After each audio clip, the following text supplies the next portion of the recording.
নিস্তব্ধতা কি জানো? নিস্তব্ধতা কোনো শব্দ নয়, এটি একটি আত্মার ভাষা, যা তোমার শব্দের বাইরে গভীর কিছু প্রকাশ করে। নিস্তব্ধতা হলো সেই আয়না যেখানে তুমি তোমার নিজের প্রকৃত রূপকে দেখতে পাবে, তুমি তোমার ভেতরের আমিটাকে দেখতে পাবে। কারণ এই নিস্তব্ধতা না তোমার ভেতরের আমিটাকে চেনে, তার বাইরের মুখোশগুলোর সাথে কোনো পরিচয় নেই। সে তোমার ভেতরের আমিটাকে হাসায়, সে তোমার ভেতরের আমিটাকেই কাঁদে।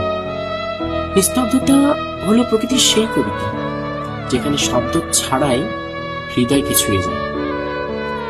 নিস্তব্ধতার মাঝে না একটা অন্যরকম শান্তি লুকিয়ে আছে, যেটা শুধুমাত্র অনুভব করলেই বোঝা যায়। নিস্তব্ধতা প্রমাণ করে যে সবসময় সবকিছু বলার প্রয়োজন নেই, কিছু অনুভূতি কিছু কিছু সময়ের জন্য যথেষ্ট হয়। শব্দের শেষ যেখানে হয় না, নিস্তব্ধতার শুরু সেখান থেকে হয়। কারণ এই নিস্তব্ধতা জীবনকে বুঝতে শেখায়। জীবনের সবচেয়ে কঠিন প্রশ্নগুলোর উত্তর শুধুমাত্র তারাই খুঁজে নিতে পারে যারা নিস্তব্ধতাকে সহ্য করতে পারে। আমাদের জীবনে এরকম অনেকের অনেক সম্পর্ক রয়েছে যেগুলো শুধুমাত্র নিস্তব্ধতার মধ্যেই বেঁচে আছে। সেখানে শব্দের চেয়ে না অনুভূতিটা বেশি গুরুত্বপূর্ণ হয়ে উঠেছিল। আমার মতে নিঃশব্দে থাকার অর্থ যদি বলো, আমি বলবো নিজের মধ্যে ডুবে যাওয়া, নিজের সাথে কথা বলা।